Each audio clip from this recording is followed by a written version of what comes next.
Esta noche vamos a conocer a asesinos seriales de los que casi nadie habla, nombres que quedaron escondidos entre expedientes y titulares olvidados, pero cuyas historias son tan oscuras como las de cualquier monstruo famoso. Antes de empezar este maratón, te invito a dejar tu like y a comentar desde donde nos estás escuchando. Así sé hasta dónde llega esta comunidad que comparte conmigo la misma curiosidad por estos casos reales.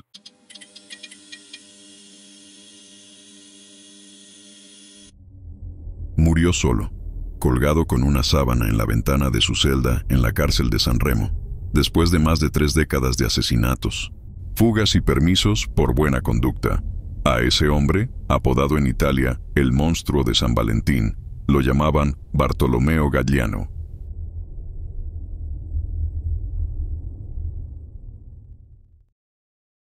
Bartolomeo Galliano nació en 1958 en Nicosia, una pequeña ciudad del interior de Sicilia, en el sur de Italia. Era uno de los 2 hijos de Antonio Galliano y Giuseppina di Grazia. Su familia no pertenecía a la élite ni vivía en la miseria extrema. Las fuentes lo describen como un hogar humilde, pero estable, sin un historial conocido de violencia doméstica o abusos graves. Cuando Bartolomeo era todavía niño, sus padres decidieron dejar Sicilia y mudarse al norte, a Savona, una ciudad portuaria de la región de Liguria, en la costa noroccidental de Italia, frente al mar Mediterráneo. Ahí crecería, construiría sus primeras relaciones y, años más tarde, se convertiría en uno de los asesinos más temidos de la zona. En Savona, Bartolomeo completó la escuela obligatoria, el nivel básico del sistema educativo italiano. No hay un registro público detallado de sus calificaciones, amistades o posibles episodios de delincuencia juvenil. Lo que sí señalan los informes posteriores es que, con el paso del tiempo, empezaron a notarse signos de desequilibrio mental. No se trataba solo de cambios de humor o rebeldía adolescente, sino de conductas que llamaban la atención de quienes lo trataban de cerca, y que más adelante serían descritas por peritos como síntomas de una enfermedad psiquiátrica. La información disponible sobre su juventud temprana es limitada. No hay datos sólidos sobre trabajos formales, estudios avanzados, ni sobre un historial criminal antes de su primer asesinato. Lo que sí aparece de forma clara es que, ya en sus 20 y tantos años, Galliano llevaba una vida que hacia afuera podía parecer relativamente normal.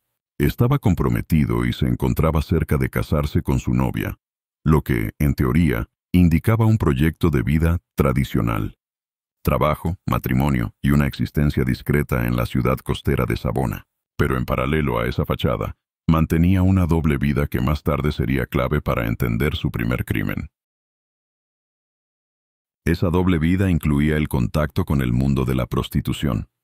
En esos años, Galliano comenzó a frecuentar a Paolina Fedi, una mujer de 32 años que ejercía como prostituta y era consumidora de heroína.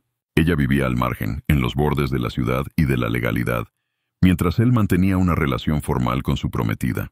La combinación de engaño, drogas y secretos empezó a crear una tensión cada vez más grande. Según las reconstrucciones del caso, en un momento dado, Paolina le advirtió que estaba dispuesta a contarle todo a la novia de Bartolomeo. La relación sexual, las citas, los encuentros dentro del auto, esa amenaza fue el detonante. La noche del 16 de enero de 1981, pocos días antes de la fecha prevista para su boda, Bartolomeo Galliano se reunió con Paolina Fedi. Iban a bordo de un Fiat 124 propiedad del padre de él y circularon por la autopista que une Savona con Génova, en la costa Ligur. En algún momento, se detuvieron en una zona de descanso cerca de Selle Ligur, una pequeña localidad costera situada entre ambas ciudades. Lo que ocurrió dentro del vehículo cambió la historia de los dos para siempre. En ese punto, según la versión reconstruida en los expedientes, ella insistió en sus amenazas de revelar la relación, y él reaccionó con una violencia extrema.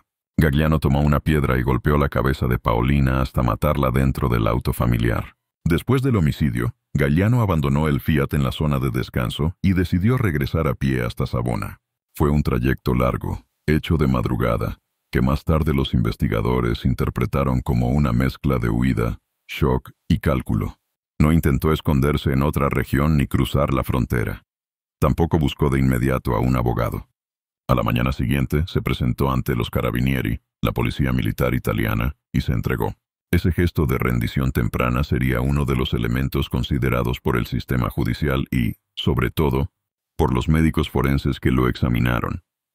Los peritajes psiquiátricos concluyeron que Bartolomeo Galliano era incapaz de entender y de querer, en el sentido legal, es decir, que en el momento del crimen no tenía plenamente conservadas sus facultades mentales para comprender y controlar sus actos. Eso evitó una condena clásica de prisión ordinaria.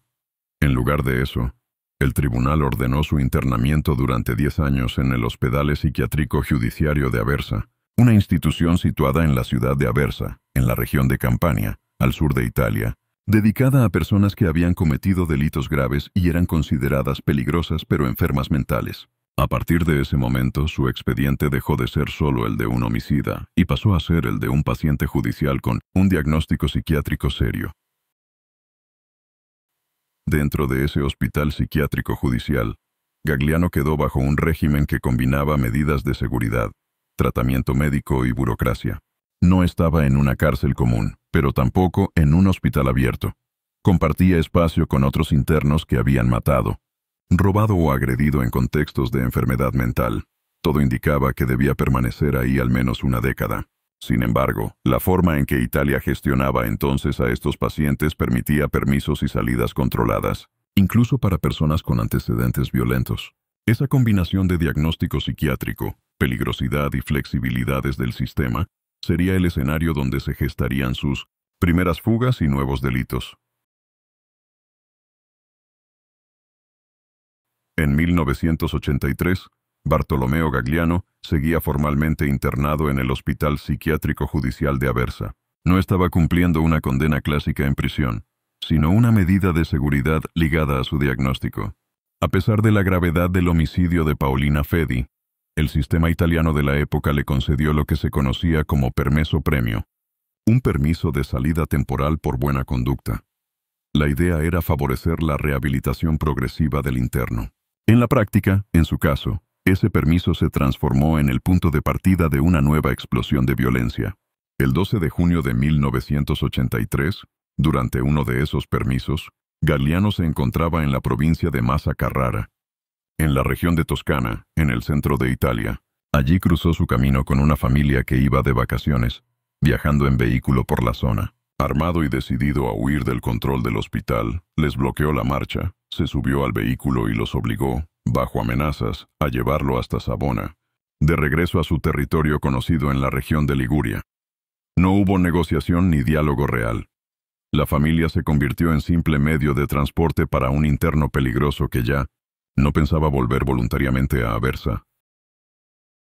Cuando llegaron a la zona de Savona, Galliano abandonó el vehículo de la familia. Lejos de entregarse, siguió elevando el nivel de riesgo. Localizó a un agente de tráfico, un vigilante urbano, y lo desarmó. Con el arma en la mano, pasó de ser un fugado peligroso a un hombre armado en plena ciudad. Luego se encontró con un grupo de estudiantes en salida escolar.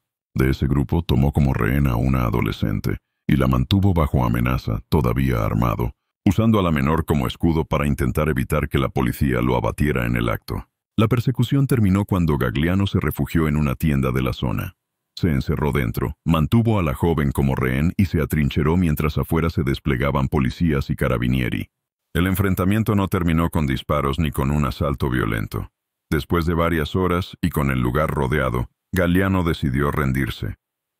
Dejó salir a la menor con vida y se entregó.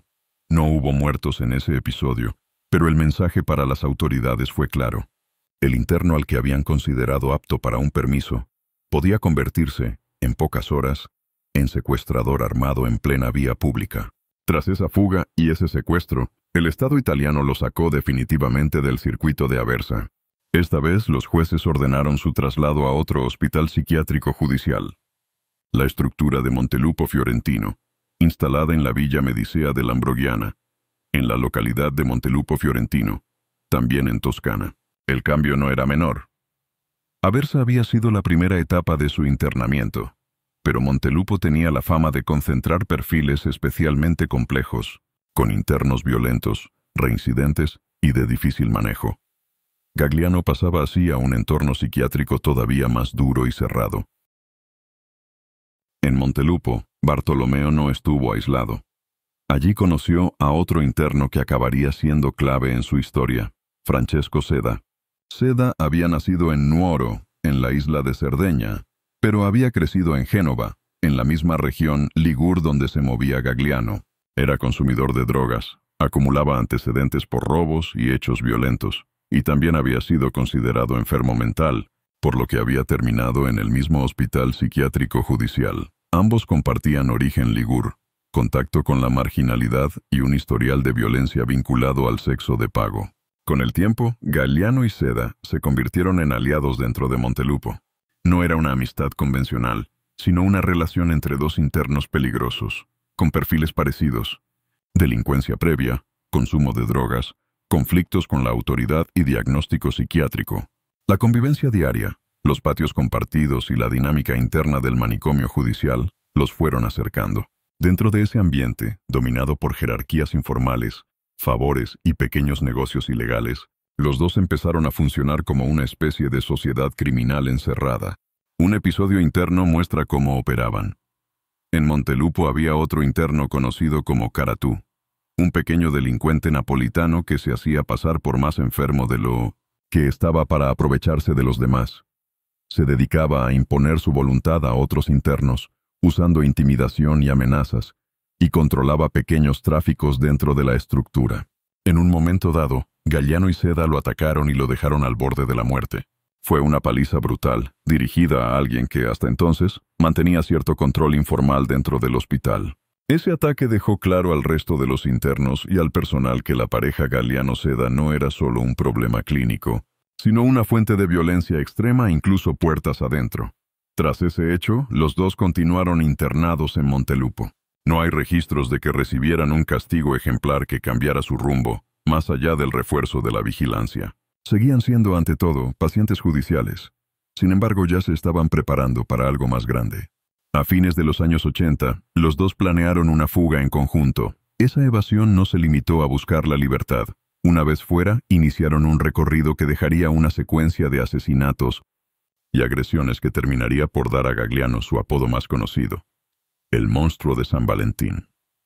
Esa etapa comienza con la escapatoria de 1989. A finales de los años 80, Bartolomeo Gagliano y Francesco Seda llevaban tiempo internados en el Hospedale Psiquiátrico Giudiziario de Montelupo Fiorentino. En ese contexto planearon una fuga larga, no improvisada. El 11 de enero de 1989, después de preparar el momento y estudiar el perímetro, consiguieron superar el muro exterior del hospital, robar un automóvil y dirigirse hacia el norte, hacia la región de Liguria, su territorio conocido. Desde ese momento pasaron de internos peligrosos a fugitivos armados en circulación entre Toscana y la costa de Génova. Durante las semanas posteriores, los dos se movieron entre la zona de Liguria y el eje de la autopista que une Milán con Génova. El 8 de febrero de 1989 ya no eran solo dos evadidos. Se convirtieron en asesinos múltiples. Ese día, en el área de servicio de Cantalupa, a la altura de la autopista Milán-Génova, seleccionaron como objetivo a Nair Fernández Rodríguez, una persona uruguaya de 32 años que trabajaba como prostituta travesti y residía en Milán. El punto elegido era una zona de tránsito, con bosques cercanos y espacios donde dejar un cuerpo sin ser vistos de inmediato. Las reconstrucciones judiciales indican que Seda y Gagliano se acercaron a Nahir como dos clientes más. No hubo una discusión larga registrada ni un robo importante documentado. Lo que sí está claro es la forma de matar. Usaron una pistola calibre 7,65, disparando a quemarropa. Nahir recibió el tiro en la cara y murió allí mismo. Luego arrastraron o dejaron el cuerpo en una zona de matorrales, dentro de la misma área de servicio de Cantalupa, y se alejaron en automóvil. Cuando el cadáver fue hallado, los investigadores solo tenían un cuerpo abandonado, sin un móvil claro, sin firma escrita, pero con un detalle que después se repetiría: el disparo directo al rostro. 6 días después, el 14 de febrero de 1989, día de San Valentín, la violencia se trasladó al corazón de la ciudad de Génova, en la zona de la Circonvallazione a Mare, cerca del barrio de Carignano, en la región de Liguria, en el noroeste de Italia. Allí trabajaba en la calle Vanessa, nombre artístico de Francesco Panizzi, una persona travesti de 34 años, consumidora de drogas, conocida en el ambiente. Esa noche, Vanessa estaba en un automóvil con un cliente, un obrero divorciado de 34 años, cuando alguien se acercó al vehículo e intentó forzar la puerta. El cliente y Vanessa pensaron al principio que se trataba de un asalto para quitarles el dinero o la cartera. Según la reconstrucción periodística, Vanessa salió del auto con la intención de entregar el bolso y así evitar problemas. En ese momento, el agresor, identificado después como Bartolomeo Galliano, levantó la pistola y disparó a la cara de Vanessa. El proyectil atravesó el rostro y fue mortal.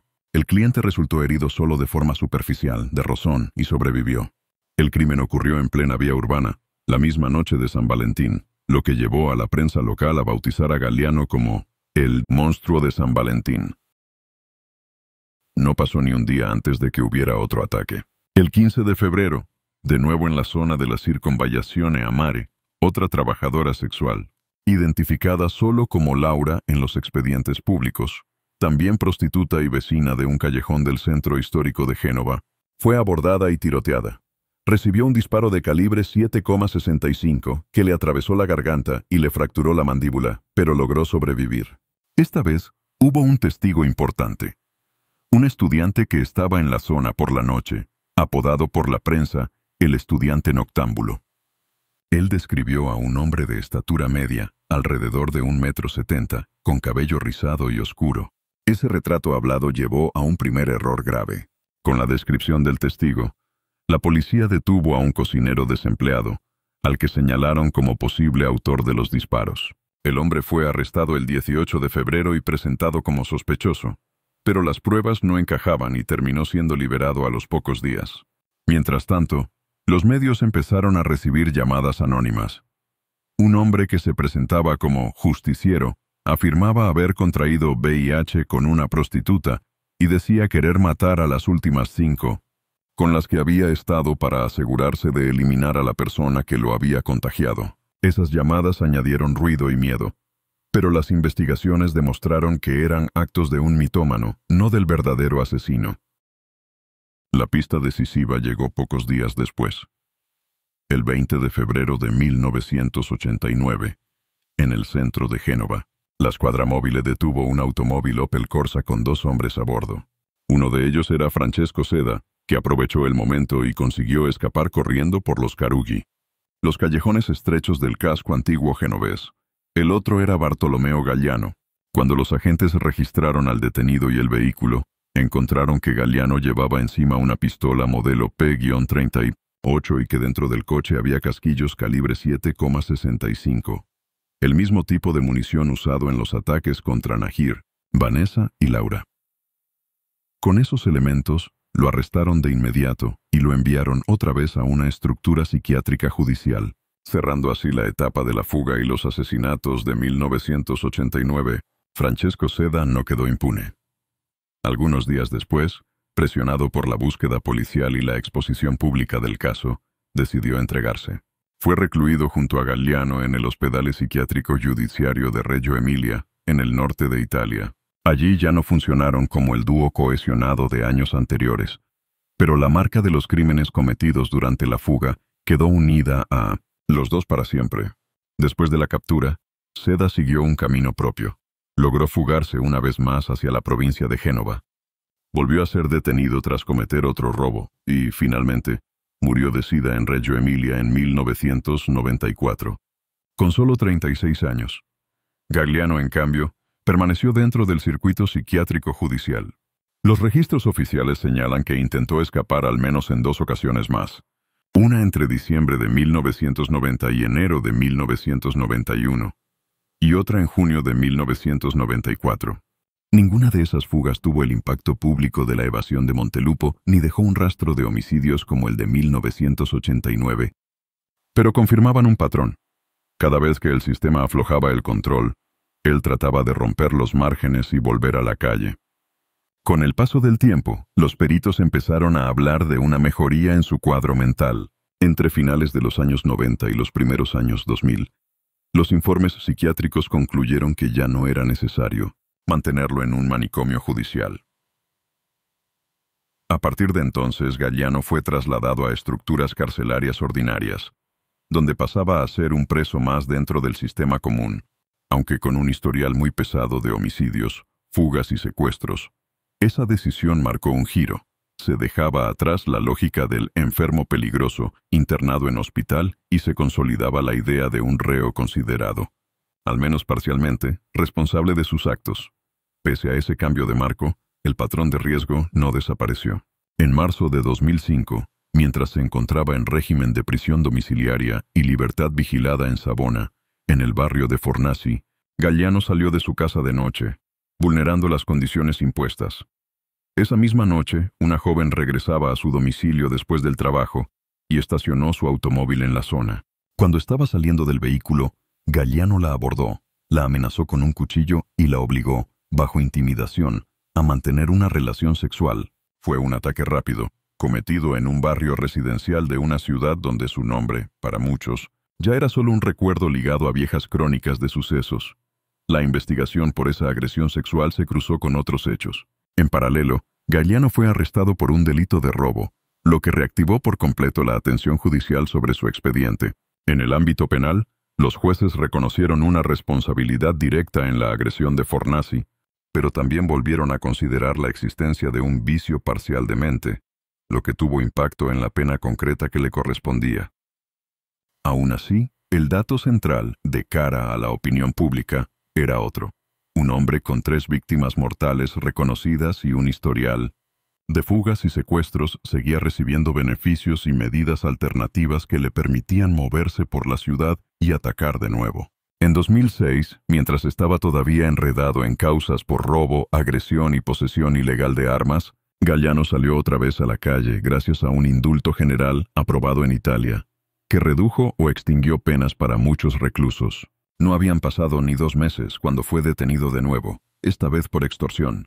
Según las sentencias, además de ese delito se le atribuyeron agresiones y tenencia ilícita de armas, por lo que fue enviado al cárcel de Marassi, en Génova, una de las prisiones más importantes del noroeste italiano. Ni siquiera en Marassi desapareció por completo la lógica de los permisos. Aunque estaba ahí por una combinación de extorsión, violencia y armas, Galliano siguió obteniendo licencias de salida, durante las cuales, de acuerdo con los reportes, llegó a cometer nuevos robos. En ese mismo periodo, otro miembro de su familia cayó en el sistema penal, su sobrino Andrea. Entre junio de 2011 y septiembre de 2013, tío y sobrino compartieron celda en Marassi. Era una imagen muy clara del círculo que se repetía, el veterano con un largo historial de homicidios y fugas, y el pariente más joven entrando en una trayectoria similar, dentro de la misma estructura penitenciaria. El punto de partida del último capítulo de Bartolomeo Galliano fue la cárcel de Marassi, en la ciudad de Génova, en la región de Liguria, en el noroeste de Italia. Desde allí, el 18 de diciembre de 2013, salió en un permesso premio, un permiso de salida por buena conducta. Debía cumplir con una serie de obligaciones y regresar al penal, pero no lo hizo. En pocas horas, pasó de ser un preso en salida controlada a un fugitivo peligroso con toda la policía italiana buscándolo. Durante esa fuga, Galliano interceptó a un panadero de la zona de Savona, que salía de madrugada para iniciar su jornada de trabajo. Estaba armado con una pistola, lo apuntó y lo obligó a subir a su propio vehículo. Lo mantuvo bajo amenaza durante un tramo del recorrido, y después se llevó el automóvil, dejando atrás al hombre ileso pero en shock. Ese episodio, tipificado luego como secuestro de persona y robo de vehículo agravado por el uso de arma, se convirtió en el eje central de la nueva acusación en su contra. Desde la costa Ligur, Galliano condujo hacia la frontera occidental, cruzó hacia territorio francés y se desplazó hasta Menton, una ciudad ubicada en la Riviera Francesa, cerca del límite con Italia. Llevaba consigo una pistola con un proyectil en la recámara y, en la habitación de hotel que utilizaba, las autoridades más tarde encontraron varias municiones de distintos calibres, además de pastillas. Eso dejaba claro que no estaba desarmado ni desorientado. Seguía siendo un hombre con capacidad de hacer daño. La reacción en Italia fue inmediata. El Ministerio de Justicia calificó la situación como un hecho gravísimo, y la opinión pública se preguntó cómo era posible que un hombre con 3 homicidios reconocidos, intentos de muerte y agresiones sexuales estuviera en condiciones de recibir permisos. El director de la cárcel de Marassi llegó a declarar que, en el expediente concreto por el que Gagliano estaba recluido en ese momento, aparecía sobre todo como un ladrón y extorsionador, no como un asesino serial, porque los delitos viejos estaban en otros archivos. Eso reveló fallas en el flujo de información interna sobre el historial completo de algunos presos. El 20 de diciembre de 2013, 2 días después de la fuga, la policía francesa lo localizó y lo arrestó en Menton. Fue una operación coordinada entre las autoridades italianas y francesas, con intercambio de datos en tiempo real. Cuando lo detuvieron, seguía armado y con munición disponible. Desde ese momento, la fuga quedó cerrada y se abrió un nuevo capítulo judicial, esta vez centrado en la evasión, el secuestro del panadero y el robo del vehículo durante el trayecto hacia Francia. El 14 de enero de 2015, el Tribunal de Génova dictó sentencia. Condenó a Bartolomeo Gagliano a 6 años y 10 meses de prisión por evasión, secuestro de persona y robo del automóvil agravado por el uso de arma. Esa pena debía cumplirse en la Casa Circondariale de San Remo, una cárcel situada en la ciudad de San Remo, también en Liguria, conocida por albergar reclusos con perfiles muy diversos, desde delincuentes comunes hasta condenados por delitos graves. Para un hombre que ya acumulaba décadas de internamientos, fugas y condenas, era una nueva carga que se sumaba al peso de todo lo anterior. 8 días más tarde, el 22 de enero de 2015, la historia de Gagliano terminó dentro de esa misma cárcel. La noche anterior había sido trasladado al área de enfermería, después de provocarse cortes en el cuerpo, en un episodio de autolesión. Lo dejaron bajo observación, en una celda con ventana enrejada.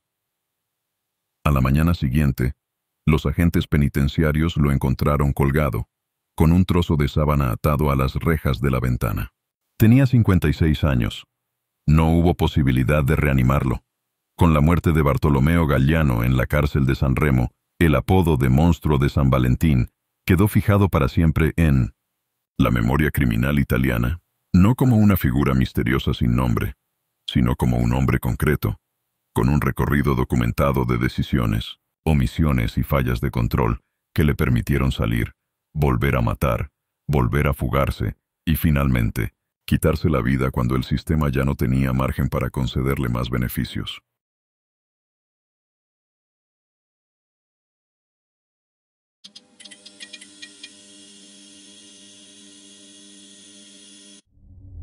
Lo atraparon por un intento de homicidio mal hecho en Texas, pero lo que se escondía detrás era mucho peor.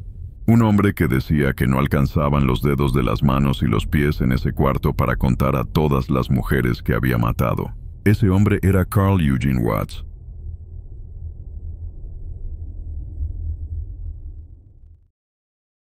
Carl Eugene Watts nació el 7 de noviembre de 1953 en Killeen, una ciudad del estado de Texas, en el sur de Estados Unidos. Desde niño tuvo una vida marcada por cambios familiares y mudanzas. Sus padres se separaron cuando era pequeño y él terminó viviendo principalmente con su madre, que más tarde se volvería a casar. Ese contexto, con una figura paterna inestable y un hogar que no terminaba de asentarse, fue el escenario en el que empezaron a aparecer sus primeros problemas de conducta. En la escuela, Carl ya mostraba dificultades. Le costaba seguir el ritmo académico, repetía cursos y no lograba integrarse bien con otros compañeros. Según reportes posteriores, era un niño reservado, con pocos amigos, al que se le notaban la frustración y la rabia contenida. En lugar de canalizar esas emociones hacia actividades normales, comenzó a desarrollar un mundo interno cada vez más oscuro, que luego describiría a psiquiatras como una sucesión de sueños violentos en los que atacaba y mataba mujeres. Alrededor de los 12 años, esos sueños se volvieron más frecuentes y, sobre todo, más agradables para él. No los vivía como pesadillas, sino como algo que lo hacía sentir mejor. Cuando más tarde los psiquiatras le preguntaron si esos sueños le molestaban, respondió que no, que se sentía aliviado después de tener uno. Esa respuesta fue clave, porque mostraba que no había conflicto interno ni culpa, solo una fantasía de violencia contra mujeres que lo calmaba. En la adolescencia empezó a dar el salto de la fantasía a la realidad. Vivía entonces en el estado de Michigan, en la región de los Grandes Lagos, en el norte de Estados Unidos. Allí comenzó a seguir y acechar a mujeres jóvenes en su barrio. sin que nadie lo detectara formalmente como un peligro grave. Era el típico adolescente que no llama demasiado la atención, pero que aprovecha esa invisibilidad para observar, memorizar rutinas y buscar oportunidades sin testigos.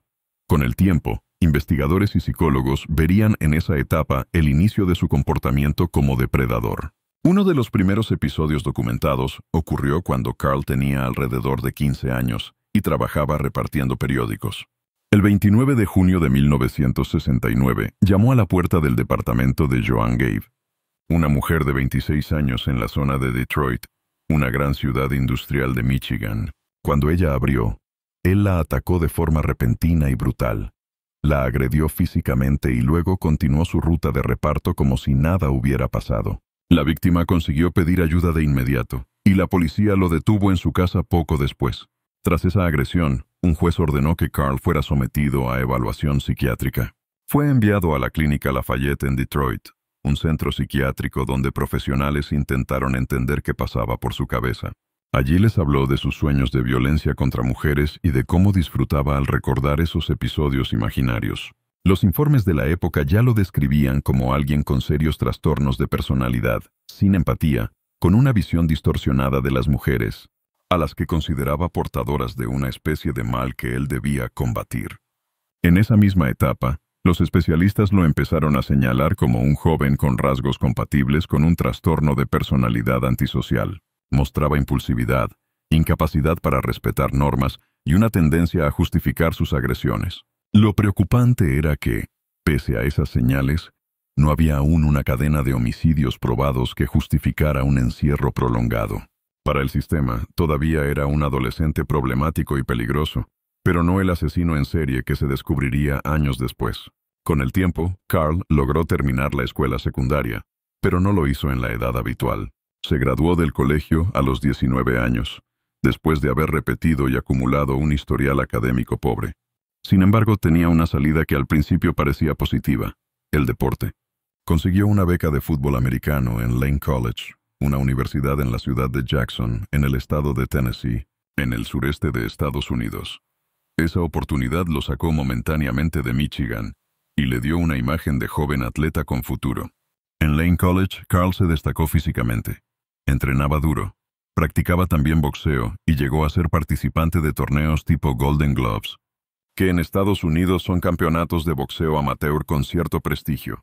Él mismo describiría después que el ejercicio lo ayudaba a liberar parte de la rabia interna. Pero al mismo tiempo, lejos de su familia, empezó a mostrar conductas más siniestras. Acusaciones de seguir a mujeres, comportamientos extraños en el campus y sospechas no probadas sobre la muerte violenta de una estudiante. Aunque no se encontró evidencia suficiente para imputarlo por ese homicidio, la suma de incidentes llevó a la universidad a expulsarlo a los pocos meses. Tras la expulsión, regresó un tiempo a Texas y también pasó por trabajos temporales, como un empleo en una fábrica de ruedas en Detroit. Pero lo importante para entender su evolución criminal es que, en esos años de ida y vuelta entre estados, Carl ya combinaba 3 elementos peligrosos: fantasías violentas consolidadas desde la infancia, un desprecio creciente hacia las mujeres y una capacidad física que le permitía atacar con fuerza y huir rápido.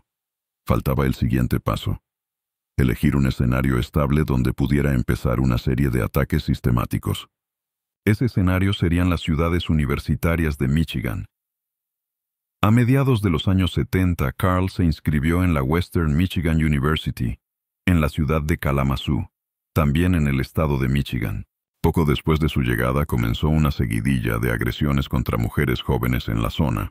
No todas terminaron en muerte y muchas ni siquiera se conectaron entre sí en su momento. Sin embargo, hoy se sabe que fue en esos años cuando empezó a atacar con un patrón propio, el mismo que más tarde lo convertiría en uno de los asesinos seriales más letales de Estados Unidos. Su primera víctima confirmada de homicidio en Michigan fue Gloria Steele, una estudiante universitaria que apareció apuñalada en 1974.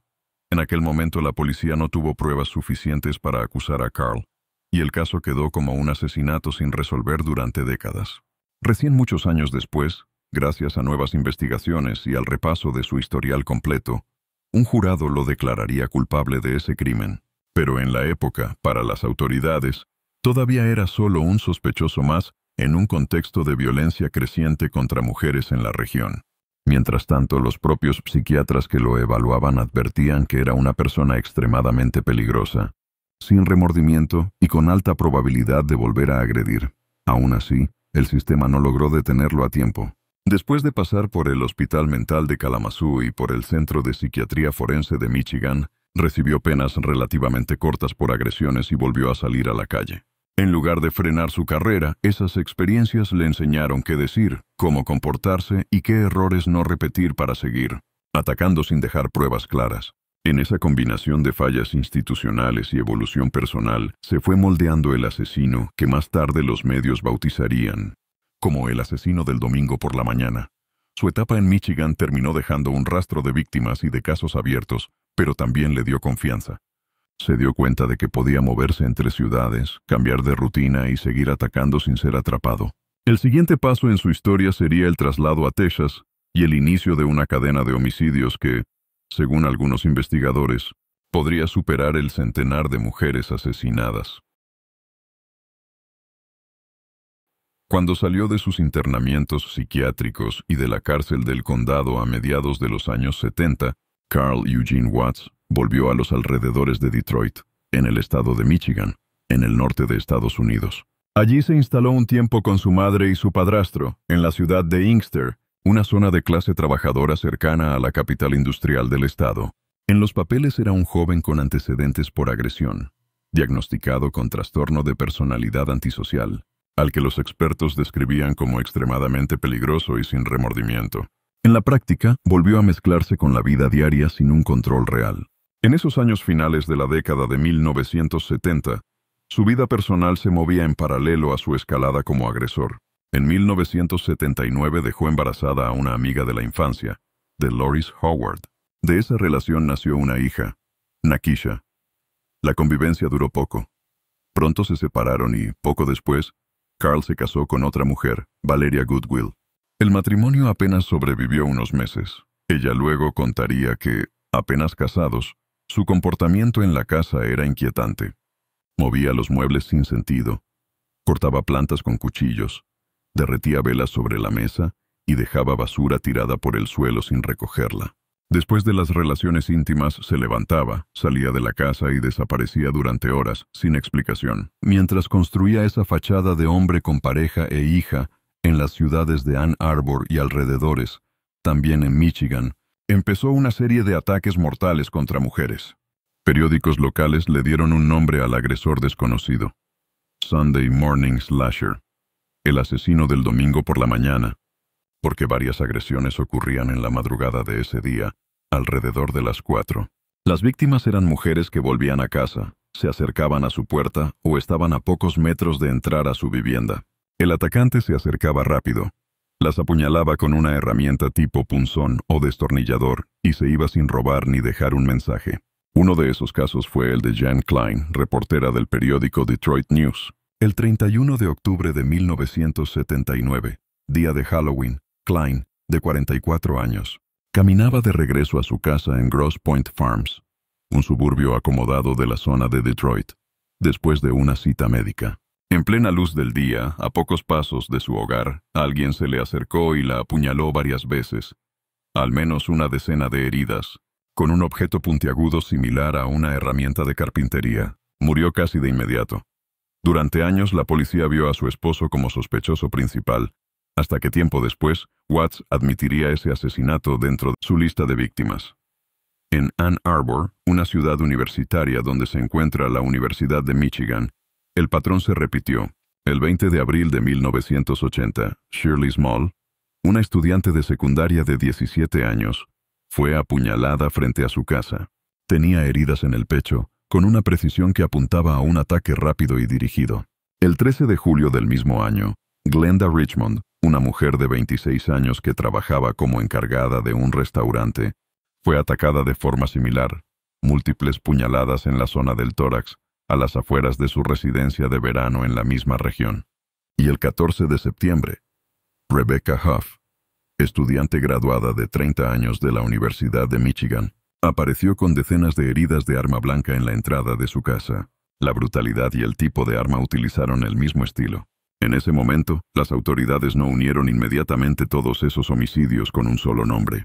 Veían elementos en común, pero no tenían pruebas físicas sólidas ni ADN que los conectara, y los testigos eran escasos o inexistentes. Años después, los investigadores que siguieron la pista de Watts en Michigan terminaron atribuyéndole al menos parte de esta serie, y lo consideraron el principal sospechoso en varios de esos casos, aunque no todos derivaron en cargos formales.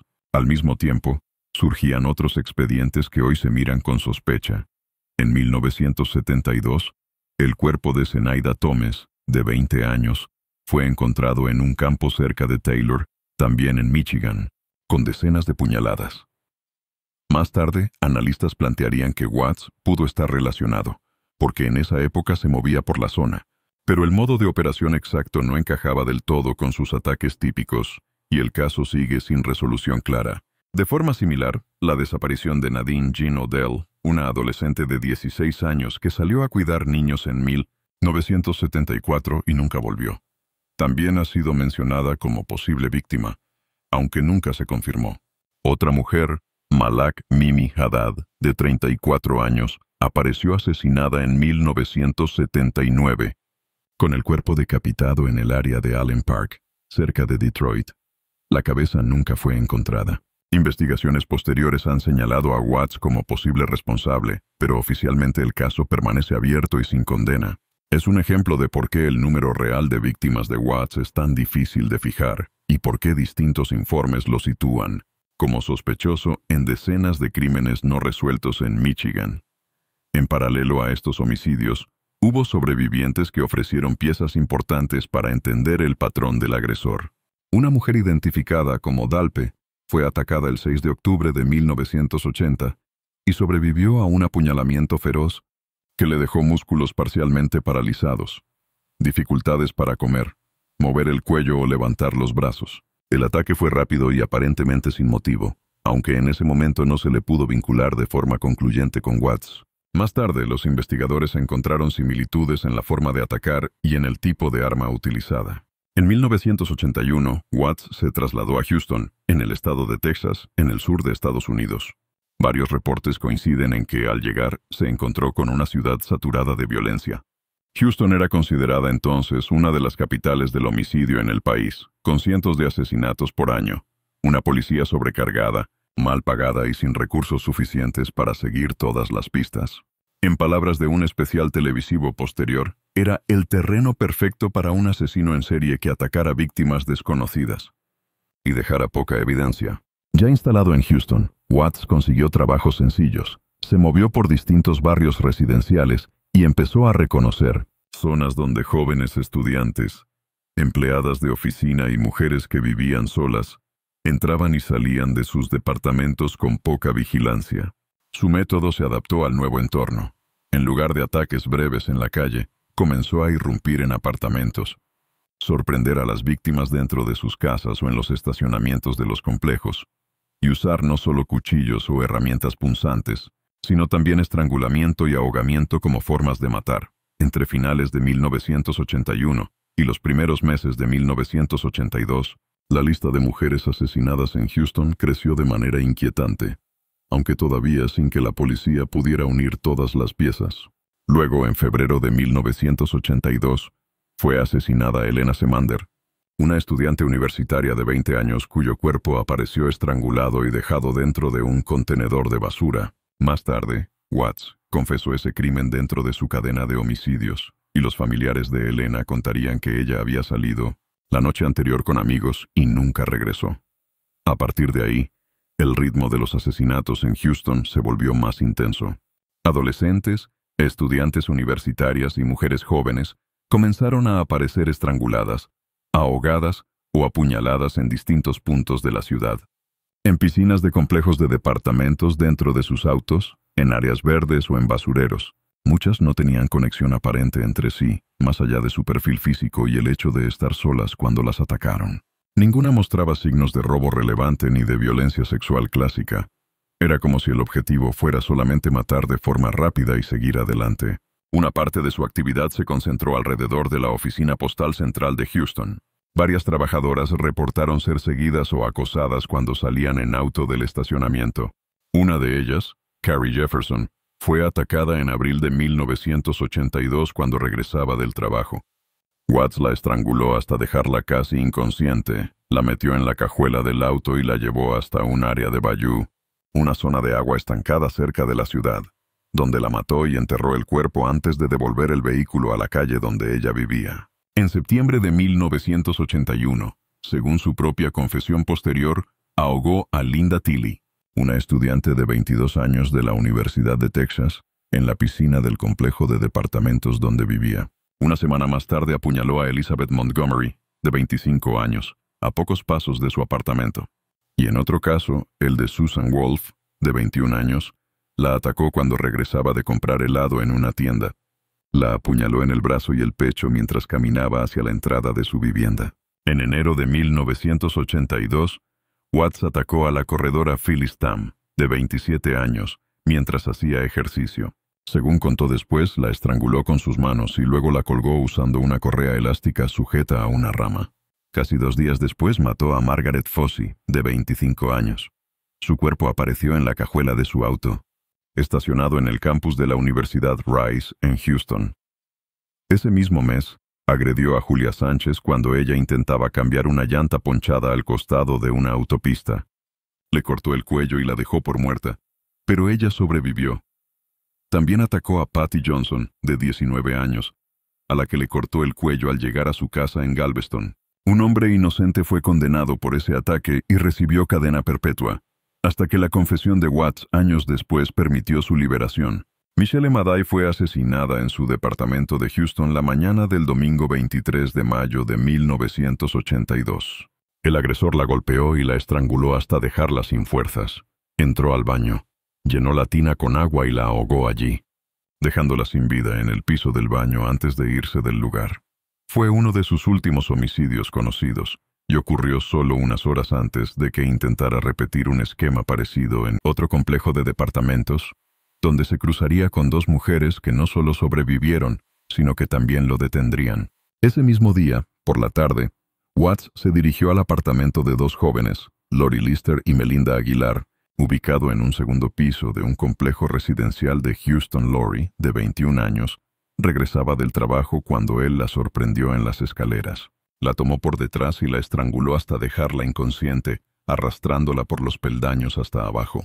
Luego subió y entró al apartamento, donde se encontraba Melinda, de 18 años. La atacó también, la estranguló hasta que aparentó haber perdido el conocimiento y después le ató las manos por detrás con alambres o amarres metálicos. Melinda decidió hacerse la muerta y se dejó manejar, sin oponer resistencia visible. Con Lori inconsciente, Watts la subió de nuevo al apartamento, la llevó al baño, abrió la llave y empezó a llenar la tina con agua, igual que había hecho con otras víctimas. Mientras se concentraba en intentar ahogarla, Melinda, todavía con las manos atadas, aprovechó un momento de distracción. Llegó hasta una ventana y se lanzó al vacío desde el segundo piso. Al caer, sufrió golpes, pero pudo levantarse y pedir ayuda a gritos, lo que alertó a vecinos y provocó que alguien llamara a la policía para reportar lo que parecía un ataque violento en curso dentro del edificio. Los agentes que acudieron a la escena no eran detectives de homicidios que llevaran meses detrás del Sunday Morning Slasher, sino patrulleros que creían responder a un incidente doméstico. Al llegar, vieron la confusión en el complejo, a Melinda herida y con las manos atadas, y, poco después, a un hombre salir apresurado de uno de los apartamentos. Ese hombre era Watts. Lo detuvieron ahí mismo, todavía cubierto de sudor, mientras en el interior del departamento Lori Lister seguía semiconsciente, con el cuerpo en una tina que se llenaba de agua. La rápida intervención permitió salvarle la vida. A partir de esa detención, las cosas cambiaron de escala. Lo que al principio eran cargos por intento de homicidio y por irrumpir en un domicilio con intención de matar, se transformó, para los investigadores, en la oportunidad de atar cabos con la larga lista de mujeres asesinadas en Houston y alrededores. Sin embargo, los fiscales de Texas creían que no tenían pruebas físicas sólidas para conseguir condenas por asesinato. No había ADN, no había armas claramente asociadas a él, y en muchos casos apenas existían testigos. Por eso empezaron a pensar en un acuerdo que asegurara una condena larga, aunque fuera a cambio de renunciar a acusarlo formalmente por cada homicidio. En agosto de 1982, la Fiscalía del Condado de Harris, a través del asistente del fiscal Ira Jones, negoció un pacto con los abogados de Watts. Él se declararía culpable de un solo cargo: allanamiento de morada con intención de cometer asesinato, relacionado con el ataque a Lori Lister y Melinda Aguilar. A cambio, recibiría una condena de 60 años de prisión en Texas y, lo más polémico, inmunidad frente a los cargos de asesinato por los casos que confesara en ese estado. Con el acuerdo firmado, Watts empezó a hablar. En los días siguientes a la firma del acuerdo, llevó a los detectives hasta 3 fosas donde había enterrado cuerpos y detalló una lista de mujeres a las que dijo haber asesinado en Texas y también en Michigan. En total, confesó 13 homicidios y varios intentos de asesinato, describiendo lugares, fechas aproximadas, métodos y posiciones de los cuerpos, datos que coincidían con expedientes reales. Además, admitió matar a Jean Klein en Grosse Pointe Farms, en el estado de Michigan, aunque allí la Fiscalía Estatal, a diferencia de una jurisdicción local concreta, se negó a extenderle inmunidad general, por lo que esos casos quedaron abiertos. Poco después de que empezó a cumplir la condena, el Tribunal de Apelaciones de Texas revisó el caso y determinó que Watts no había sido informado de que la tina y el agua con las que intentó ahogar a Lori Lister serían considerados legalmente un arma mortal. Esa decisión tuvo un efecto clave. Al no figurar formalmente un arma mortal en la sentencia, su delito dejó de clasificarse como violento a efectos de cómputo de condena. Eso lo convirtió en elegible para los beneficios de reducción de pena que Texas aplicaba entonces a los presos considerados no violentos. En esa época, la ley texana permitía que a los reclusos sin etiqueta de delito violento se les descontaran hasta 3 días de condena, por cada día bien comportado en prisión. Watts se convirtió en un interno modelo. Trabajó, no generó incidentes disciplinarios graves y acumuló años de créditos, que acortaron de forma dramática su estadía real entre rejas. Cuando se hizo la proyección completa, el resultado fue alarmante. Si nadie hacía nada en otra jurisdicción, podía quedar en libertad tan pronto como en mayo de 2006, con poco más de 2 décadas efectivas cumplidas. La noticia empezó a circular a principios de la década de 2000. Artículos en diarios locales y nacionales describían el caso como un trato con el diablo, porque el mismo acuerdo que había permitido cerrar expedientes a cambio de su confesión, ahora se combinaba con el tecnicismo sobre el arma mortal para adelantar su salida. Programas de televisión como 60 Minutes dedicaron reportajes a explicar cómo un asesino serial confeso podía beneficiarse de una mezcla de inmunidad, vacíos legales y reducción automática de condena. La indignación pública fue creciendo, pero en Texas no podían aplicar la nueva ley que había eliminado esos beneficios porque la Constitución estatal prohibía hacerlo con efecto retroactivo.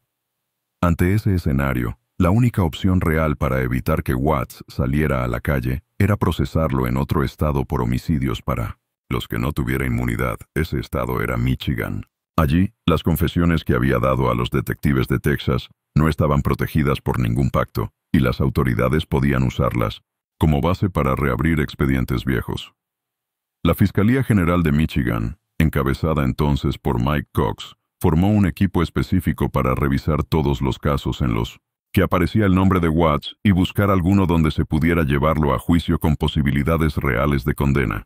En 2004, el fiscal general apareció en televisión pidiendo ayuda directa al público. Explicó que un asesino serial confeso podía quedar libre en Texas en cuestión de años, y que Michigan necesitaba testigos o elementos nuevos para juzgarlo por algún homicidio cometido allí. Ese llamado fue lo que hizo que un hombre llamado Joseph Foy se decidiera a hablar, 25 años después de haber visto algo que no había olvidado. Foy vivía en la ciudad de Ferndale, un suburbio de Detroit, cuando el 1 de diciembre de 1979 escuchó a su perro ladrar de forma insistente. Salió a mirar por la ventana que daba a un callejón y vio a un hombre y a una mujer forcejeando. Observó cómo el hombre hacía movimientos rápidos con el brazo, como si apuñalara, hasta que la mujer cayó al suelo. Esa víctima era Helen Dutcher, una mujer de 36 años que recibió una docena de puñaladas y murió en el lugar. Foy no conocía al agresor, pero la escena y, sobre todo, la expresión de los ojos del atacante se le quedaron grabadas. Años más tarde, viendo reportajes sobre Watts, Foy reconoció esos mismos ojos, oscuros, fijos, sin expresión. Cuando la Fiscalía de Michigan pidió ayuda en televisión, se presentó y contó lo que había visto aquella noche de 1979. Identificó a Watts como el hombre del callejón. No era el único elemento del caso, pero su testimonio se convirtió en la pieza central para poder llevarlo a juicio por el asesinato de Helen Dutcher. Los fiscales de Michigan lograron que el juez permitiera introducir en el juicio las confesiones que Watts había dado en Texas sobre otros homicidios, para mostrar su modo de operar y su historial. En noviembre de 2004, un jurado lo declaró culpable del asesinato de Helen Dutcher. El 7 de diciembre de ese mismo año, el juez le impuso cadena perpetua. De esa forma, incluso si Texas llegaba a liberarlo por la reducción de condena, Michigan ya tenía una pena de por vida lista para mantenerlo tras las rejas. 2 días después de esa sentencia, las autoridades de Michigan dieron el siguiente paso. Iniciaron el proceso para acusarlo formalmente por el homicidio de Gloria Steele, ocurrido décadas antes. Gloria era una estudiante de 20 años de la Western Michigan University, en la ciudad de Kalamazoo, que fue encontrada muerta el 30 de octubre de 1974 en su departamento, con la tráquea aplastada y decenas de puñaladas en el pecho. En su momento, Watts había sido detenido solo por agresiones a otras mujeres en el mismo complejo, y el asesinato quedó sin resolver. Ahora, con las confesiones de Texas y el nuevo enfoque de la Fiscalía, el caso volvió a moverse. En el proceso por el crimen de Gloria Steele, los fiscales presentaron un cuadro completo. Las agresiones previas de Watts en los mismos apartamentos, su presencia documentada allí el día anterior al asesinato, el testimonio de testigos que recordaban a un hombre negro preguntando por alguien llamado Charles, y el patrón de ataques a mujeres jóvenes con arma blanca que ya se había visto en otros expedientes. También se admitieron referencias a sus confesiones en Texas para mostrar que no se trataba de hechos aislados, sino de una conducta repetida durante años. El juicio por la muerte de Gloria Steele comenzó en julio de 2007 en Kalamazoo. Al cierre de los alegatos, el jurado deliberó y, el 27 de julio, lo declaró culpable de asesinato. En septiembre de ese año, el juez dictó una nueva condena de cadena perpetua sin posibilidad de libertad condicional. En ese punto, incluso si hubiera existido alguna opción remota de salida en Texas, el cerrojo de Michigan era definitivo. Carl Eugene Watts iba a pasar el resto de su vida en prisión. No llegó a cumplir muchos años de esas nuevas condenas. El 21 de septiembre de 2007, a los 53 años, Watts murió de cáncer de próstata en un hospital de la ciudad de Jackson, en el estado de Michigan, mientras seguía bajo custodia del sistema penitenciario. Para entonces, era considerado uno de los asesinos seriales más prolíficos de la historia moderna de Estados Unidos, con un número de víctimas reconocidas oficialmente, muy inferior al que le atribuyen investigadores y fiscales que revisaron su trayectoria completa. En papel, la justicia solo logró condenarlo por 2 asesinatos en Michigan y por un delito no homicida en Texas, más allá de otros cargos menores.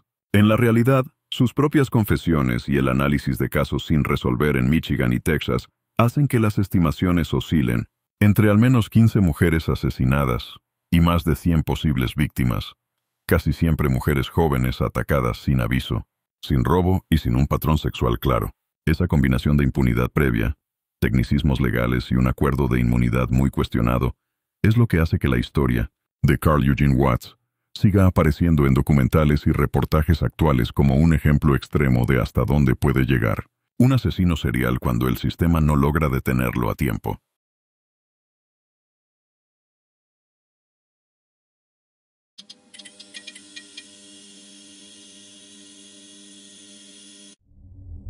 Durante menos de un año, varias familias de barrios tranquilos al norte de Tokio recibieron restos óseos, dientes y cartas anónimas con frases cortas y frías.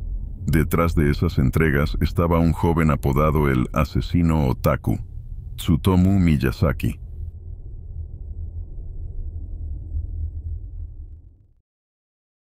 Tsutomu Miyazaki nació el 21 de agosto de 1962 en Itsukaichi, una localidad entonces independiente que hoy forma parte del área de Tokio, capital de Japón en la isla de Honshu. Su nacimiento fue prematuro y vino acompañado de una deformidad en ambas manos.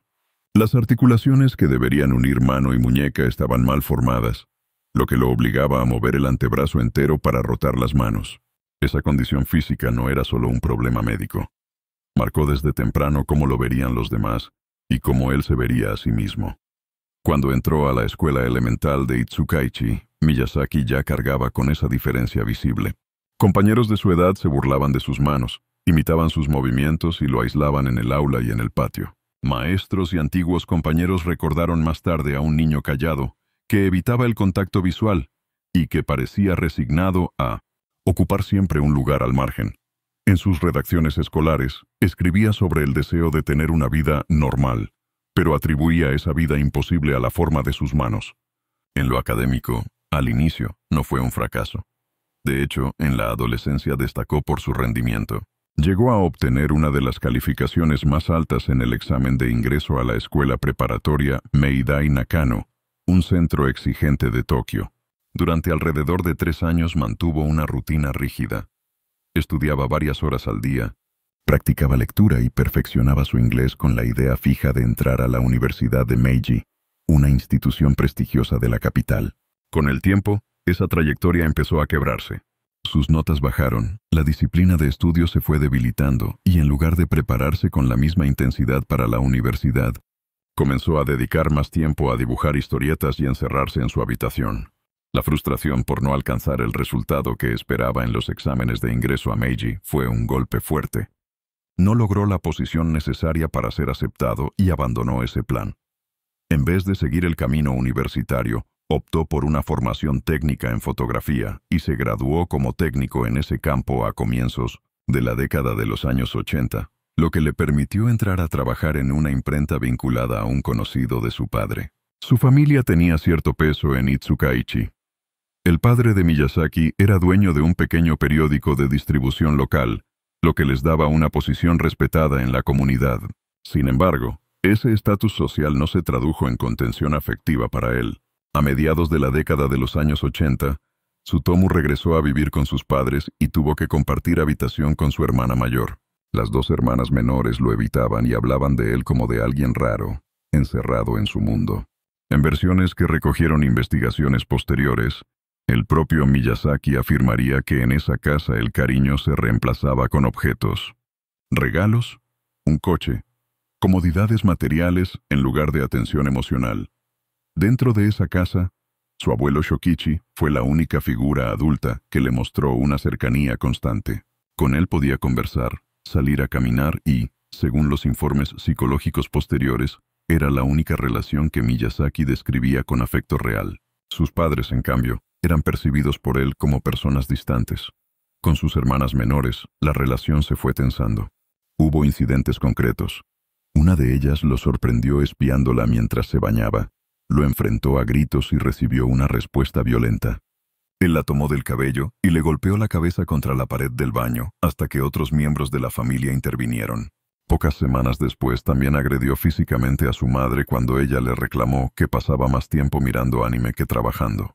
Mientras esa vida familiar se deterioraba, su mundo interior se llenaba de fantasías y obsesiones. Desde joven empezó a refugiarse en el manga y el anime. Leía historietas hasta altas horas de la noche, consumía series animadas de manera compulsiva y, ya adulto, empezó a coleccionar cintas de video con contenidos violentos. Años más tarde, cuando la policía registró su vivienda, encontraría miles de cintas con anime, filmes de terror y producciones gore. Esa afición masiva resultaría clave para cómo los medios lo bautizarían después, pero en esos años era solo un signo más de su aislamiento. Pasaba gran parte del tiempo libre frente a la televisión y al reproductor de video, prácticamente sin vida social fuera del trabajo. En el terreno sexual, los testimonios de antiguos compañeros y los propios informes periciales hablan de un joven con alta excitación, pero con un sentimiento de inferioridad muy marcado. Un compañero de secundaria mencionó que tenía un fuerte complejo por el tamaño de su pene, lo que lo llevaba a evitar cualquier relación con mujeres de su edad.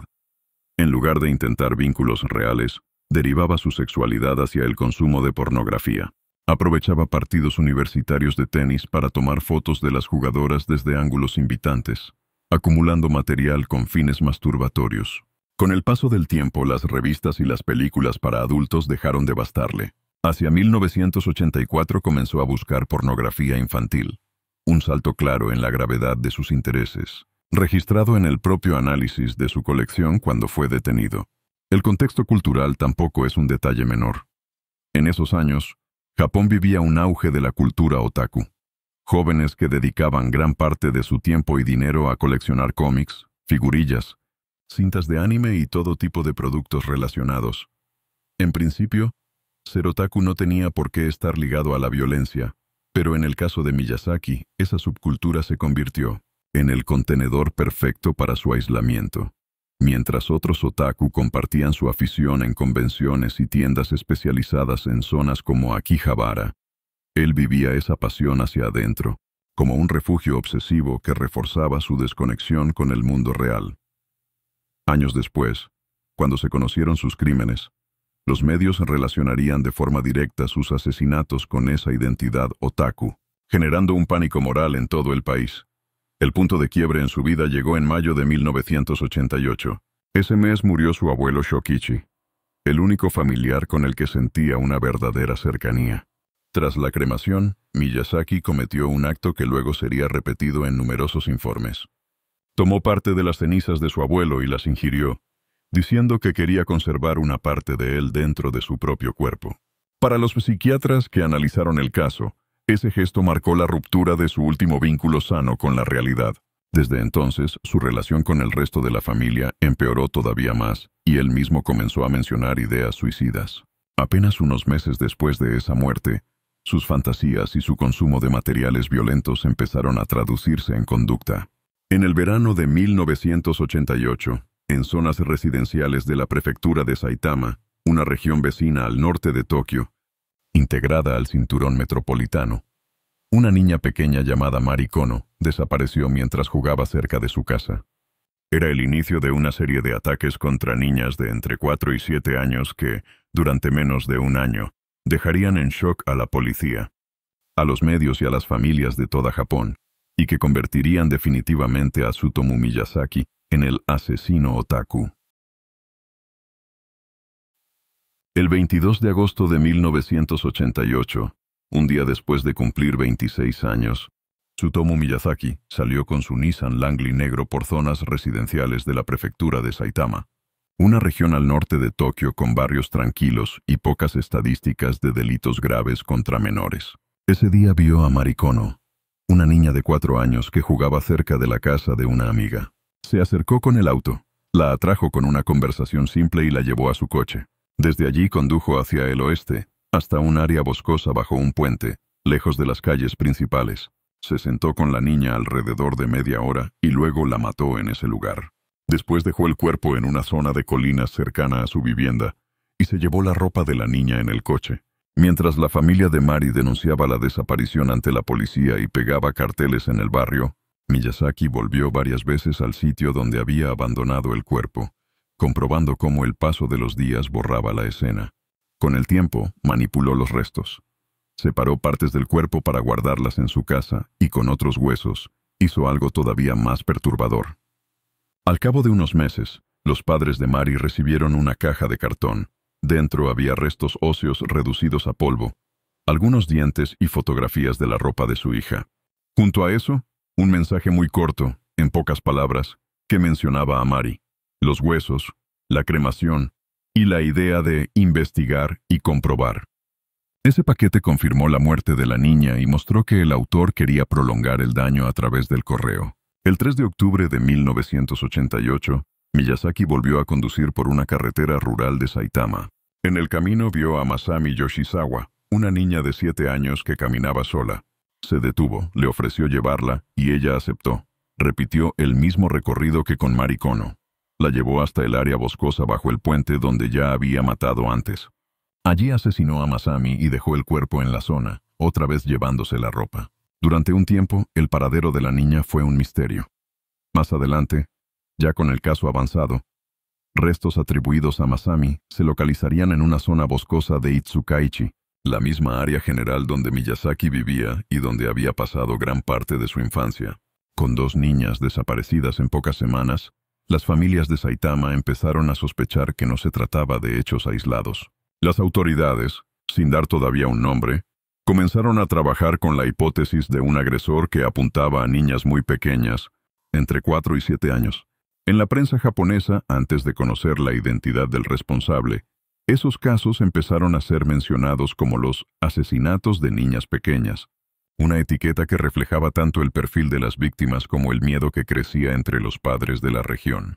El 12 de diciembre de 1988, la tercera niña fue atacada. Erika Namba, de 4 años, regresaba a casa después de visitar a una amiga. Tenía que caminar un tramo por una ruta local cuando Miyazaki se cruzó con ella en su coche. La obligó a subir al vehículo y la llevó hasta un estacionamiento en Naguri, una zona más rural de la prefectura de Saitama. Allí la hizo pasar al asiento trasero y la forzó a quitarse la ropa para tomarle fotografías. Después la mató. Ató el cuerpo, lo cubrió con una sábana y lo dejó en el maletero del coche mientras se deshacía de la ropa en un área arbolada cercana. En la madrugada siguiente, Miyazaki trasladó el cuerpo de Erika a otro estacionamiento cercano a la zona boscosa y lo dejó allí. El cadáver fue encontrado 3 días después. La investigación ya vinculaba el caso con las desapariciones anteriores, pero aún no había pistas claras sobre el agresor. Días más tarde, el 20 de diciembre, la familia de Erika recibió una postal sin remitente. El mensaje estaba construido con palabras recortadas de revistas y pegadas sobre el papel, con una secuencia breve de términos que mencionaban a Erika: un resfriado, la tos, la garganta, el descanso y la muerte. El tono era frío, casi clínico, pero su sola existencia confirmaba que quien había matado a la niña seguía observando a la familia. Con 3 niñas asesinadas y señales directas del agresor por correo, la presión social aumentó. Padres y madres de Saitama modificaron rutinas, acompañaron a sus hijas a la escuela, organizaron patrullas vecinales y exigieron resultados a la policía. Los medios hablaron de un país en shock ante crímenes contra menores en una región donde ese tipo de delitos eran poco habituales. En paralelo, las autoridades reforzaron operativos en rutas, parques y zonas boscosas, aunque seguían sin un sospechoso identificado. El 6 de junio de 1989, casi 10 meses después del primer crimen, Miyazaki volvió a actuar. En un área cercana a la bahía de Tokio se encontró con Ayako Nomoto, una niña de 5 años. Se le presentó como aficionado a la fotografía y la convenció para que le permitiera tomarle algunas fotos. La llevó hasta su coche y, una vez que ella estuvo dentro, la mató. Cubrió el cuerpo con una sábana y lo colocó en el maletero del vehículo. En esta ocasión, fue un paso más lejos que en los casos anteriores. Miyazaki llevó el cuerpo de Ayako a su apartamento, un pequeño bungalow donde vivía rodeado de miles de cintas de video, revistas y material gráfico de horror, anime y pornografía. Allí permaneció con el cadáver durante aproximadamente 2 días, tomando fotografías y grabando imágenes. Cuando el estado del cuerpo comenzó a cambiar por el paso del tiempo, lo desmembró y dispersó partes en un cementerio y en colinas cercanas, mientras que otras las conservó ocultas en su armario. Más adelante se comprobaría que incluso llegó a consumir una pequeña parte de esos restos, agregando canibalismo a la lista de conductas asociadas a sus crímenes. Pasadas unas semanas, preocupado por la posibilidad de que la policía encontrara lo que había dejado en el cementerio y en las colinas, Miyazaki regresó a esos lugares y recuperó fragmentos para llevarlos de nuevo a su apartamento y esconderlos. Cuando los agentes registraron su vivienda tras su detención, encontraron restos humanos que terminaron vinculando con Ayako Nomoto y con las otras niñas desaparecidas, dejando en evidencia que no solo mataba, sino que después guardaba y movía partes de los cuerpos, como si fueran objetos de su colección privada. El 23 de julio de 1989, en la ciudad de Hachioji, una zona del oeste del área metropolitana de Tokio con parques y conjuntos habitacionales, Miyazaki salió otra vez con su coche y su cámara. En un pequeño parque vio a 2 hermanas jugando, repitió su patrón de acercamiento, habló con ellas y logró separar a la menor de la mayor. Con la más pequeña se desplazó hacia el coche y la convenció de subir. Una vez dentro, la fue manipulando hasta que la niña quedó parcialmente desnuda y comenzó a tomarle fotografías. Estaba en pleno acto cuando apareció el padre de las niñas. El hombre había sido alertado por la hija mayor, que corrió a buscarlo cuando vio que un desconocido se llevaba a su hermana hacia el auto. Al llegar al parque, encontró a Miyazaki con la niña dentro del vehículo y la cámara en la mano. Se abalanzó sobre él, lo golpeó e intentó reducirlo al mismo tiempo que sacaba a la pequeña del coche. En el forcejeo, el padre no consiguió retenerlo. Miyazaki logró soltarse y huyó corriendo, dejando el auto estacionado en las cercanías del parque. El padre llamó a la policía y describió a un hombre joven, de aspecto extraño, que había estado tomando fotos de su hija desnuda dentro del coche. Los agentes llegaron al parque mientras el coche seguía allí. Tomaron nota de la matrícula y se quedaron vigilando en los alrededores. Pasado un tiempo, Miyazaki, calculando que la situación se habría calmado, decidió volver a buscar el vehículo. Cuando apareció para acercarse al coche, fue interceptado por la policía. Lo detuvieron en el lugar, inicialmente por un delito relacionado con el intento de tomar fotografías desnudas de una menor y por el intento de secuestro. Más adelante, esa detención sería el punto de partida para vincularlo con los 4 asesinatos de niñas que tenían en vilo a Saitama y Tokio. En los primeros interrogatorios, Miyazaki no confesó de inmediato los homicidios. Fue presentado como un sospechoso de un intento de ataque a una niña en el parque. Sin embargo, la descripción física, el modelo del coche y el hecho de que estuviera con una cámara tomando fotos de una menor llamaron la atención de los investigadores que seguían el caso de las niñas asesinadas. La coincidencia con el perfil de un agresor que se movía en auto, se acercaba a niñas pequeñas y las fotografiaba encajaba demasiado bien. A partir de allí, la policía pidió autorización judicial para registrar su vivienda. El registro se realizó en su pequeño bungalow de 2 habitaciones, en un área residencial de Itsukaichi, la localidad al oeste de Tokio donde había crecido. Dentro del apartamento, los agentes encontraron un volumen de material que los sorprendió. Había estantes, pilas y cajas con cintas de video por todas partes. El conteo oficial habló de 5.763 cintas, que incluían series de anime, películas de terror, slashers y producciones pornográficas de todo tipo. Entre ese material también aparecieron grabaciones y fotografías relacionadas con las víctimas. Imágenes de niñas, fragmentos de escenas y pruebas que terminaron conectándolo directamente con los 4 crímenes. Además del material audiovisual, la policía halló pruebas físicas de un peso enorme. En un armario encontraron restos humanos, entre ellos manos y pies que luego serían identificados como pertenecientes a algunas de las niñas asesinadas. También localizaron ropa de las víctimas, juguetes y pequeños objetos que faltaban en las escenas originales. En el caso de Ayako Nomoto, los restos hallados en el apartamento terminaron de cerrar la reconstrucción de lo que había ocurrido con su cuerpo después del asesinato. Todo eso fue embalado y registrado como evidencia en la investigación. Mientras la policía procesaba lo encontrado en el interior de la vivienda, los medios comenzaron a filtrar datos. Primero se habló de un hombre detenido por intentar fotografiar desnuda a una niña en un parque. Poco después, aparecieron titulares donde se mencionaba que la casa del sospechoso estaba llena de miles de videos y que se habían encontrado huesos y restos humanos en su interior. La combinación de niñas asesinadas, restos en un departamento y una colección gigantesca de anime, películas de terror y pornografía llevó a la prensa japonesa a bautizarlo rápidamente como el asesino otaku. El término otaku, que antes designaba sobre todo a fanáticos de los cómics y la animación japonesa, empezó a aparecer en las crónicas policiales cargado de connotaciones negativas. Algunos comentaristas hablaron de un joven que habría escapado a un mundo de fantasía de videos y manga, y que no había podido volver a la realidad. Otros medios casi responsabilizaron de forma directa al anime y a las películas violentas por los crímenes, alimentando un pánico moral. Se instaló la idea de que la cultura otaku podía producir asesinos en serie. Años después, especialistas en cultura japonesa matizarían esa lectura, señalando que en los departamentos de muchos jóvenes de Tokio era normal encontrar grandes colecciones de cintas de video, sin que eso se tradujera en violencia. En paralelo a esa cobertura mediática, los interrogatorios continuaron. Durante semanas, los investigadores especializados en homicidios infantiles interrogaron a Miyazaki sobre los 4 casos y sobre los restos encontrados en su vivienda.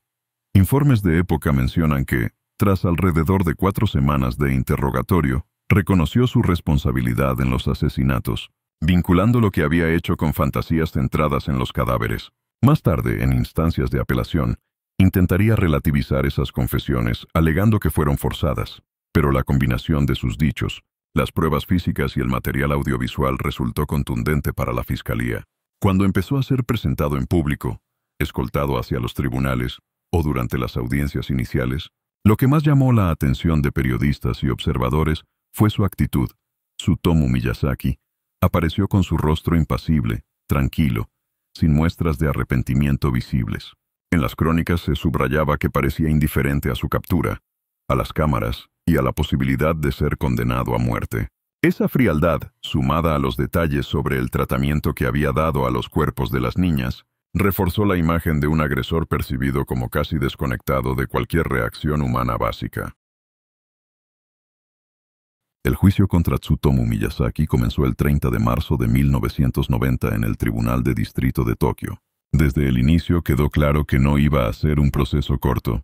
Los cargos principales eran 4 asesinatos agravados de niñas pequeñas, además de otros delitos vinculados a la manipulación de restos y al hostigamiento de las familias. En la sala estaba la prensa japonesa, los padres de las víctimas y un acusado que, a diferencia de muchos otros, casi no mostraba reacción emocional frente a lo que se le imputaba.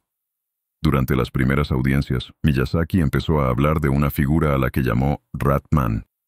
Lo presentaba como una especie de otra personalidad o entidad interna que, según él, era la que lo impulsaba a matar. Llegó a decir que Ratman era el responsable de los crímenes y que él solo observaba. Mientras los jueces y abogados lo escuchaban, Miyazaki dibujaba al supuesto Ratman en hojas de papel, con forma caricaturesca, como si fuera un personaje de manga. Este comportamiento, que parecía desconectado de la gravedad del proceso, llamó la atención de la prensa y alimentó la idea de que su estado mental sería el eje del juicio.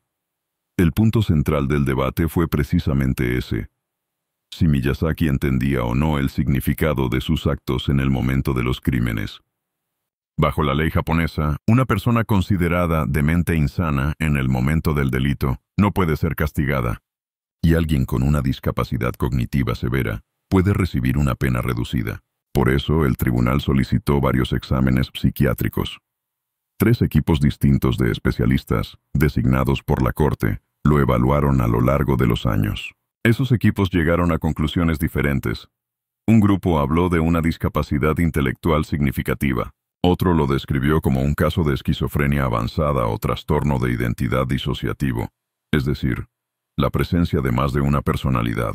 Un tercer equipo, en cambio, señaló que Miyazaki tenía, sin duda, uno o varios trastornos de personalidad serios, pero que aún así conservaba la capacidad de distinguir el bien del mal y de comprender las consecuencias de sus actos. Las audiencias incluyeron largas discusiones técnicas entre psiquiatras y abogados sobre estos diagnósticos. Mientras los peritos debatían, la fiscalía presentó el núcleo de la acusación. 4 niñas secuestradas y asesinadas entre agosto de 1988 y junio de 1989, restos encontrados en su apartamento, ropa de las víctimas, objetos personales, fotografías y material en video vinculados a los casos. Además, recordó las cajas con restos enviados a la familia Kono, la postal dirigida a los padres de Erika Namba y otros. Contactos que demostraban una intención clara de prolongar el sufrimiento de los familiares. Según la acusación, ese conjunto mostraba planificación, conciencia del daño y voluntad de ocultar pruebas. En su comportamiento público, Miyazaki se mostró casi siempre distante. En varias sesiones habló de forma confusa, mezclando referencias a Ratman con comentarios sobre videos y fantasías. No hubo muestras claras de remordimiento. En algunos momentos describió los asesinatos como una especie de acto de benevolencia hacia las niñas, una frase que impactó a los padres presentes. Para la fiscalía, esa manera de expresarse no demostraba delirio, sino frialdad y una racionalización distorsionada de lo que había hecho. Tras años de audiencias y análisis periciales, el Tribunal de Distrito de Tokio emitió su decisión el 14 de abril de 1997. Los jueces aceptaron que Miyazaki tenía trastornos psicológicos y rasgos de personalidad anómalos, pero concluyeron que, en el momento de los crímenes, comprendía la naturaleza de sus actos y sabía que eran gravemente dañinos. Por lo tanto, lo declararon penalmente responsable y lo condenaron a la pena de muerte por ahorcamiento por los 4 asesinatos. La defensa apeló. El caso pasó al Tribunal Superior de Tokio, donde se revisaron de nuevo los diagnósticos y se reexaminaron los argumentos sobre su estado mental. Sin embargo, el 28 de junio de 2001, ese tribunal confirmó íntegramente la condena a muerte dictada en primera instancia. La defensa volvió a intentarlo ante la Corte Suprema de Japón. El 17 de enero de 2006, la máxima instancia judicial del país ratificó por última vez la sentencia, cerrando definitivamente la vía judicial interna. A partir de ese momento, Miyazaki quedó a la espera de la orden de ejecución en el corredor de la muerte. Durante esos años en prisión, su figura se mantuvo presente en el debate público. Cuando en 2005 fue juzgado otro asesino de niñas, Kaoru Kobayashi, este llegó a decirse a sí mismo el siguiente Tsutomu Miyazaki. Desde el corredor de la muerte, Miyazaki reaccionó a esa comparación y declaró que no aceptaba que Kobayashi se llamara el segundo Tsutomu Miyazaki, si ni siquiera había pasado por una evaluación psiquiátrica como la suya. Esa frase fue recogida por la prensa y reforzó la imagen de un hombre más preocupado por su estatus dentro de la categoría de asesinos que por el daño causado. El 17 de junio de 2008, el entonces ministro de Justicia, Kunio Hatoyama, firmó la orden de ejecución de Tsutomu Miyazaki. Ese mismo día fue llevado a la horca en la casa de detención de Tokio. Tenía 45 años. Junto con él fueron ejecutados otros 2 condenados en diferentes casos. Como es frecuente en Japón, ni él ni su abogada recibieron aviso con mucha antelación. La notificación llegó prácticamente el mismo día, cuando ya no quedaba margen para ninguna acción adicional. Informes posteriores señalan que Miyazaki llegó a la ejecución sin ofrecer una disculpa clara a las familias de las víctimas y sin una explicación coherente de sus motivos. Organizaciones de derechos humanos y algunos abogados aprovecharon el caso para cuestionar el uso de la pena de muerte en Japón, así como las condiciones de los condenados en el corredor de la muerte y la falta de aviso previo a familiares y defensores. Para otros sectores de la sociedad japonesa, en cambio, la ejecución se vio como el cierre necesario de un capítulo especialmente cruel de la historia criminal reciente del país. Más allá del desenlace judicial, el caso Miyazaki dejó un efecto duradero en la cultura y en la percepción pública de los otaku. Durante los años 90, muchos medios utilizaron el apodo de asesino otaku para hablar de él, asociando de manera directa su colección de miles de videos de anime, horror y pornografía con los crímenes. Eso generó una ola de desconfianza hacia los jóvenes aficionados al manga y al anime, tratados a menudo como potencialmente peligrosos o desviados. Investigadores y especialistas en cultura japonesa han señalado que esa reacción fue un ejemplo claro de pánico moral. Se tomó un caso extremo para estigmatizar a toda una subcultura. Con el paso del tiempo, la imagen del otaku en Japón se fue matizando, pero el nombre de Tsutomu Miyazaki sigue apareciendo como un punto de quiebre en esa historia. Para las familias de Marikono, Masami Yoshizawa, Erika Namba y Ayako Nomoto, sin embargo, el foco nunca estuvo en la etiqueta otaku ni en los debates sobre cultura popular. Su realidad quedó marcada por la pérdida de sus hijas, por las cartas y paquetes crueles que recibieron en vida de Miyazaki, y por los años de juicio en los que tuvieron que escuchar una y otra vez detalles del caso. La ejecución cerró el expediente, pero no borró el impacto que esos crímenes dejaron en sus vidas ni en la memoria colectiva de Japón.